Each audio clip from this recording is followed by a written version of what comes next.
Today is Miracle Day, as we cover 3 stories about miracles.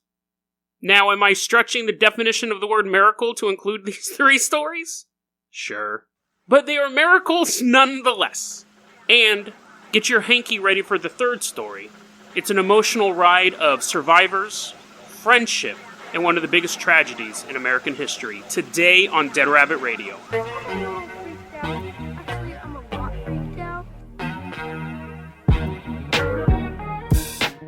Hey everyone, welcome back to another episode of Dead Rabbit Radio. I'm your host, Jason Carpenter. I'm having a great day. I hope you guys are having a great day too.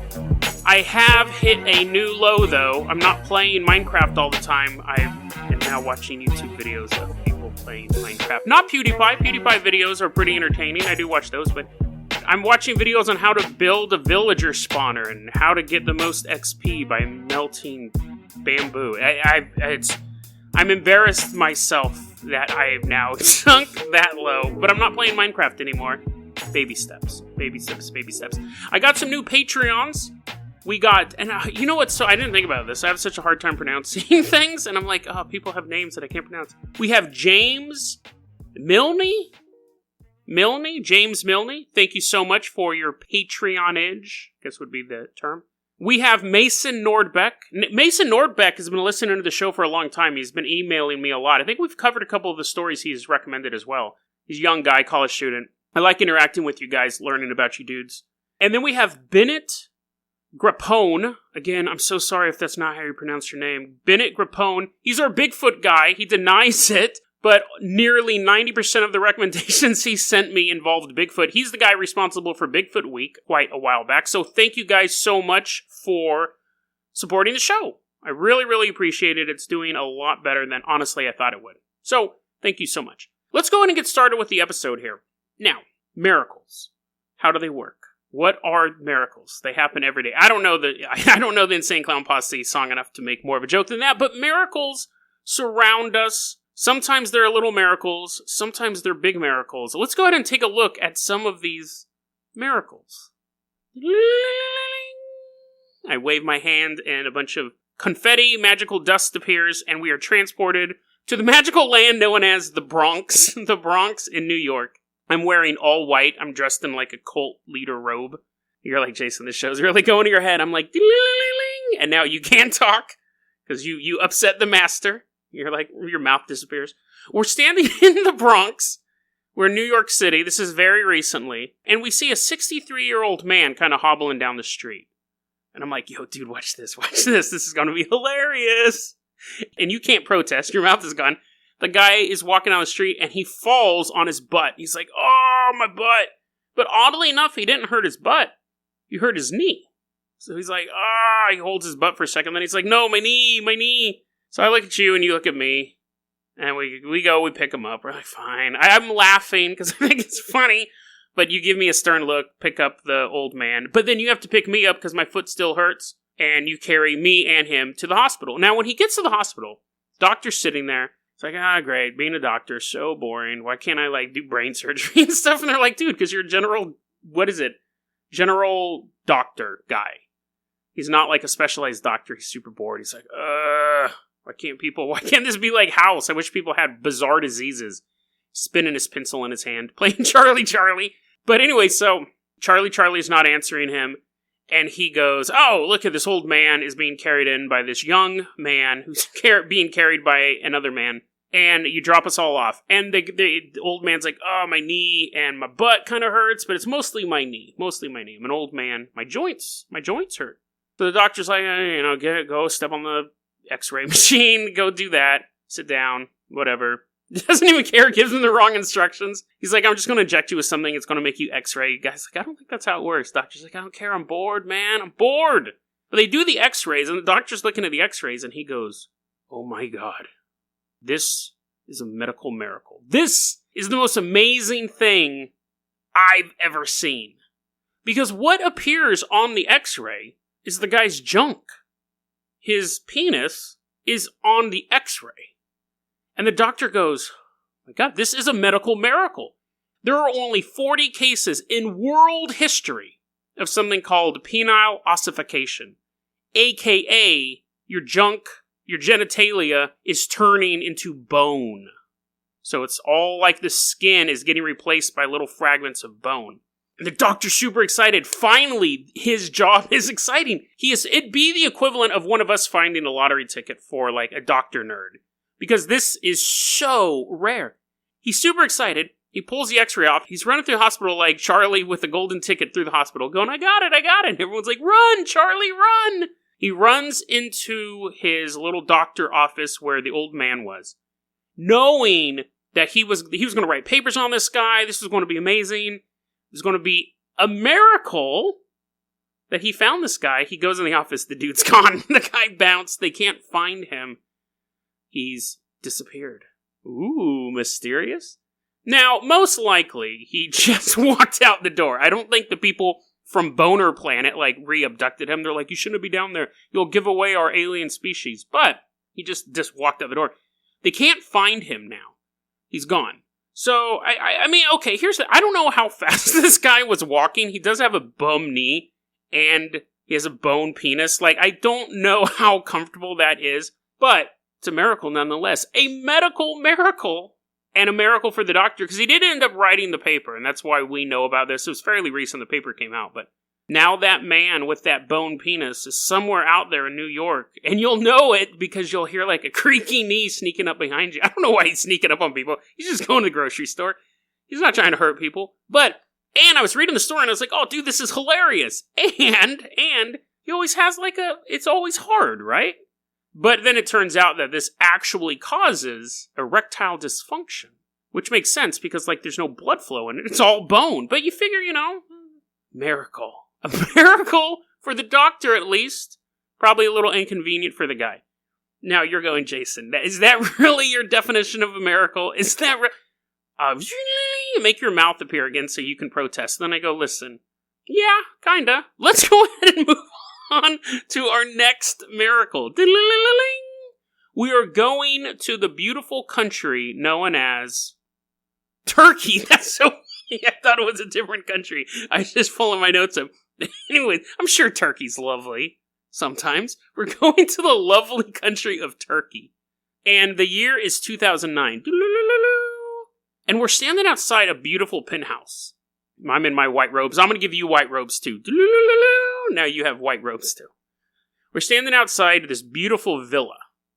Not penthouse. Penthouse is on top of buildings. This is a villa because it's just a building. Like a little building, like a 2-story building, right? Penthouse is always on top. You can't just have a penthouse in the middle of the desert and no building attached to it, I'm pretty sure. So anyways, it's a villa. We're standing in front of this beautiful villa. And we see these armored vehicles going up like this dirt road. I don't know. It could have been paved. I don't know. Anyways, kicking up dust. Rabbits are jumping out of the way. Tumbleweed rolling across. I'm sure it was paved. I don't think anyone builds a villa in the middle of nowhere and doesn't include the roads. Roads are extra. So anyways, these military vehicles are driving through the desert. There's guys hanging off the side of the vehicles. They jump off the car. They're like, go, go, go. Going with their weapons. Clear. Kicking down the door. Get on the ground. Ah! There are all these women screaming inside. There's a bunch of dudes. Just regular dudes. Business suits. They're like, no, don't hurt us. And he's like, get on the ground now. Everyone gets on the ground. And cops, the armored police or whatever, the military police is actually what they were, armored police, it's Starship Troopers all of a sudden. The military police have taken control of this villa, and we're thinking, whoa, is this some sort of drug raid? What's going on? You figured the drug dealer could afford roads, but it's a weird world. So, what it turns out was going on in this house was, these guys got this idea, and they said, you know what, let's do a reality show. But let's not broadcast it. Let's tell women we're going to do a reality show, and we'll get these super hot Instagram models to come out here. And we're going to put cameras everywhere. And we'll say, hey, today, why don't you fight with Tracy and fight over your hair or something like that. And the girls are like, yeah, sure. How many people are watching the show? And they're like, oh, the ratings are through the roof. Ratings are sky high. But they weren't broadcasting it. They just wanted a bunch of sexy women to walk around in the house in bikinis. as these guys just watched them. And you go, well, they had cameras everywhere. They did. Because you could watch it on their, like, dark web internet. I don't know if it's necessarily dark web, but there was this website that you could just watch the girls walk around in bikinis. It was not a reality show at all. And what happened was, so the girls show up, right? They're hanging out, and they start to realize, hey, there's no camera crews here. We've been here for weeks. We have no idea what's going on. What's the deal? And the guys are like, listen, here's the thing. Like, people can watch you online. They pay a subscription, and they can watch the different cameras. They watch you walk around in your sexy bikinis. You are famous. But you're only famous among perverts with an internet connection. So a lot of the women were like, well, we want to leave. This isn't what we signed up for. And this is the problem. The guys go, well, you can't. You signed a contract. You got to walk around this house in a bikini, based on your contract. So, of course, one of the rules were no cell phones and no outside contact, which is really standard with reality shows.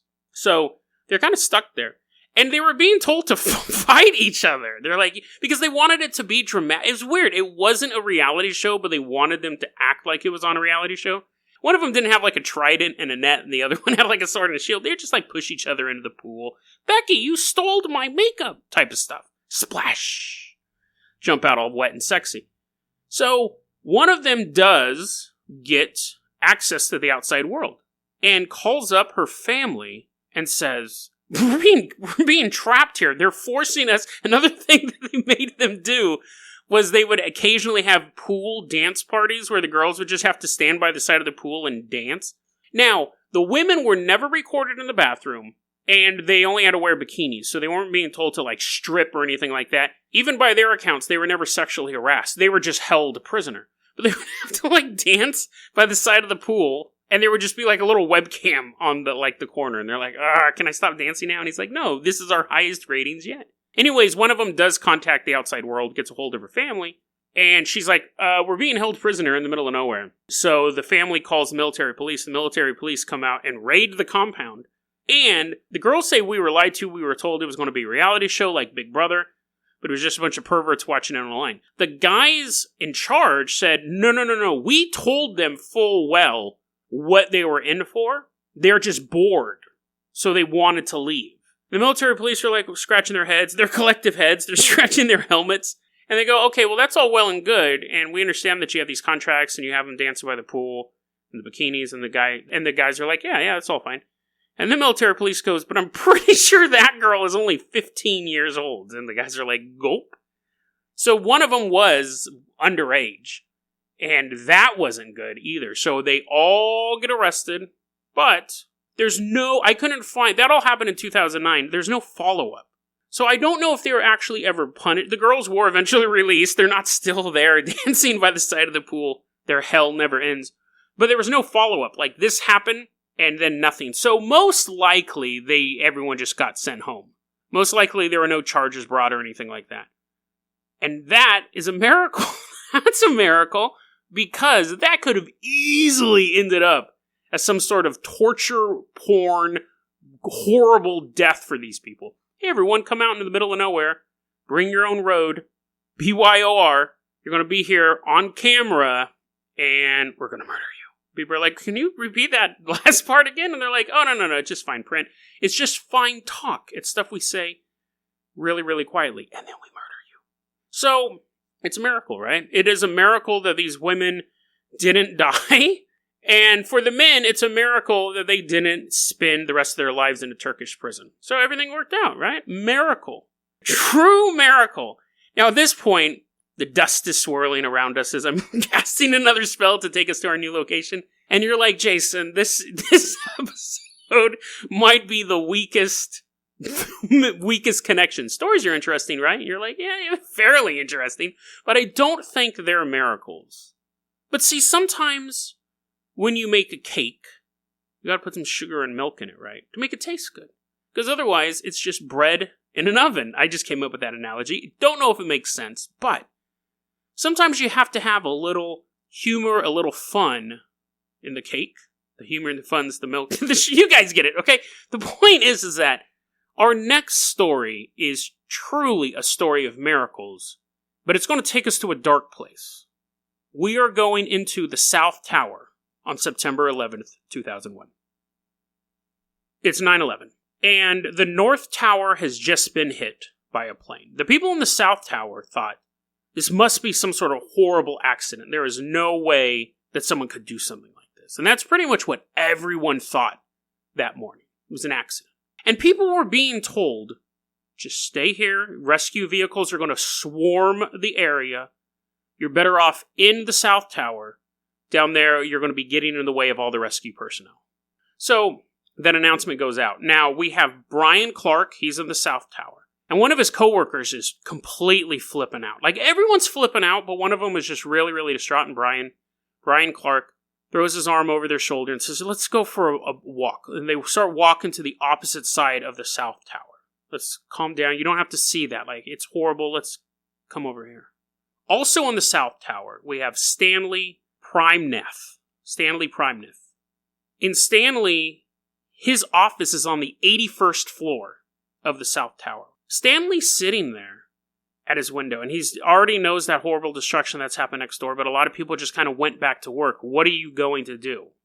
You're safe.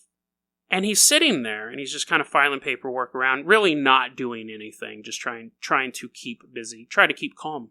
And he looks out the window, and he sees a plane come around the Statue of Liberty. And he's watching it. It's getting closer and closer. It gets so big and so easy for him to see. He actually can see the letter U for United Airlines on the side of the plane. He watches it bank right, like it wasn't headed directly towards him, but it's flying low and close, and then it turns right and starts heading right towards him. He says, Lord, I can't do this. You take over. And just huddles. The plane impacts 130 feet from his desk, and everything goes black except for the flames that ignite through the building. And he just begins screaming for help. Brian's on the opposite side of the South Tower on his floor. And when that plane hits, everyone in his office is killed. Where he was sitting was where the plane impacted. Blackness and flames surround everything. And it's a mad dash at this point. He opens up the stairwell, it's pitch black. Now, he's been up and down that stairwell numerous times, but there's no light whatsoever. Now you don't even see the flames. And as he's walking down this pitch black staircase to wherever, the ground, you don't really know where you're going. You just know you can't be here. He hears someone screaming. He hears multiple screaming, but above it all, he hears a man screaming. And that's when he sees Stanley.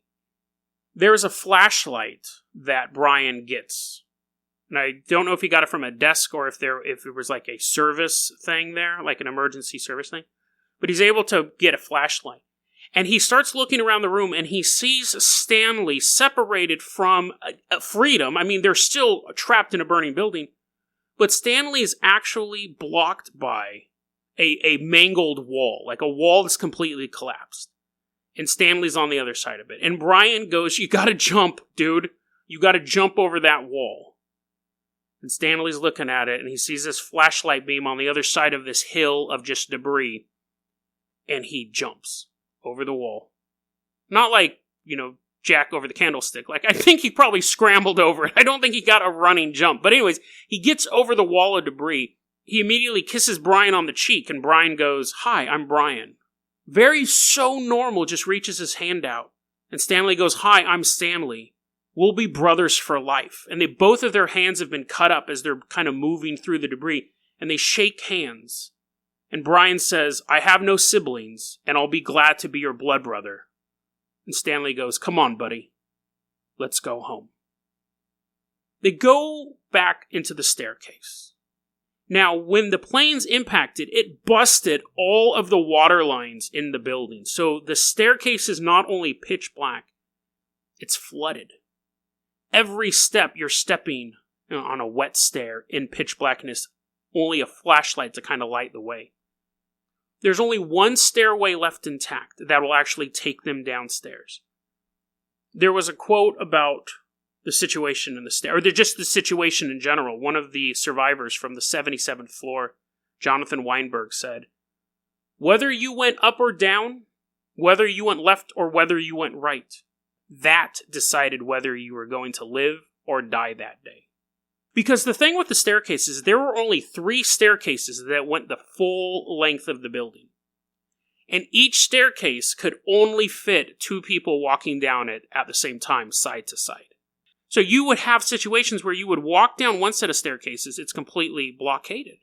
So you would then have to walk up 3 floors, cross a floor, and then walk down another one. So some people who survived said, I walked up the stairs as everyone else was going past me. I never saw them again. Because they must have hit some sort of barricade or they smoke inhalation or something like that. Whether you went up or down, left or right, determined whether or not you died that day. Luck. Guidance. Miracles. When that building, the building was full of drywall, so when the plane hit, you had walls just collapse in on each other. People were getting buried under it, but you also were creating all of these barricades in the pitch darkness you couldn't get through. Only 15 survivors above the impact zone survived that day. Only 15 people who were above when that plane hit in that South Tower survived. They were calling 911, and 911 was saying, just stay up there. We're going to put the fires out, and you'll be fine. Because that is what they've done for every high-rise fire throughout history. Stanley and Brian are making their way down the stairs. They are in the only stairway left that is completely intact that will take them all the way to the floor. And they don't know that. A true gamble. But it's not just 2 men walking down the stairs. You have hundreds of people moving down these stairs. Stanley has this quote about an experience they had on the stairs. We came across a security guard who was caring for a man who had broken his back. The man couldn't be lifted, so this guy was staying with him until the end. He said, "Please tell my wife and baby that I love them." These people are the unsung heroes of 9/11, not me. These are the people who said, if I can't save you, I'm going to die with you. Brian and Stanley just look at the security guard and the man who is stuck there. And they continue making their way out of the building. In the North Tower, let's jump there for a second. You have some of the first responders in the building. Ladder Company 6, the firefighting team that's in the building, to try to put out the fires, but at a certain point, it simply became a rescue mission. Get them out. We're not going to be able to get our equipment all the way up there. You had, one of the reasons why is you had firefighters trying to get up the stairs. The staircases, only 2 people at a time. You had too many people coming down the stairs. The firefighters, though, all these people are coming down the stairs, and on one of the landing, there's a disabled woman. And people are trying to carry this wheelchair down the stairs. The firefighters get there, and they're like, you guys just go. You go, go, go, go. We'll get her. We'll get her. And they had a lot of incidents of that. They had like hundreds of people who had disabilities that had a really hard time, if not impossible, to get down the stairs. The firefighters end up picking up the disabled woman. They begin coming down the stairs in the North Tower. And the North Tower starts to collapse. They hear the building shaking. It's just dissolving from the top down. These firefighters are looking at each other. And they're just running down the stairs carrying this disabled woman. And then everything around them dissolves. The wall just gives way, crumbles, dust, dirt, darkness, and then pressure on top of them. Those firefighters and that disabled woman, a miracle, found themselves in a perfectly formed air pocket. The debris just fell on top of them in such a way that all of them survived. Rescue crew go, taking them out. Find these firefighters, this disabled woman. Totally fine. I mean, obviously, some serious mental issues from it, but they survived. Miracle.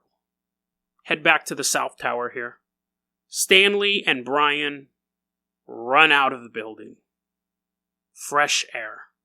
Look over. North Tower's gone. It's just not there. And as they run out into the street, and the firefighters are like, get back, get back, get back. 4 minutes after they left that building, South Tower completely disintegrates, dissolves, collapses. 4 minutes they had to spare to get out of that building.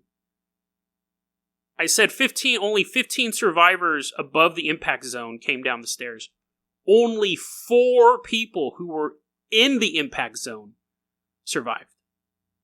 And that was Stanley. Stanley was one of those guys. He was where the plane hit. He was one of 4 people who made it out of the South Tower that day. Now they have a 9/11 Memorial Museum, and in that museum is Brian's flashlight and Stanley's shoes. Instruments of survival that people use to escape the worst terror attack in United States history. Miracles are a really interesting thing. And it's one of those things that the word has actually really been dumbed down. A 1 in a million sports play is called a miracle. Because yes, it's a miracle. It should have never happened. Scientifically, logically, statistically, it should have never happened. But it does. And when you have that touchdown against all odds, people say that's a miracle. But I think when most people think of miracle, and I had some goofy examples for miracles in the beginning, kind of for the same reason. We use the word miracle all the time in all sorts of contexts.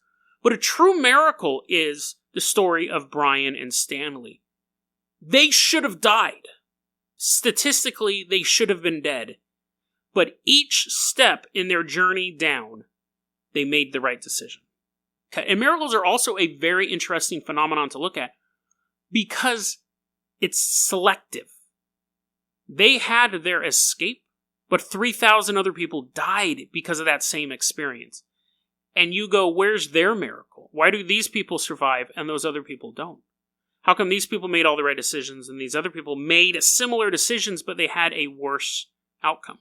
An overall miracle to the whole thing is if the planes had hit at a different time of day, they expect the casualties would have been around 14,000 people as opposed to 3,000. So that is a miracle in and of itself.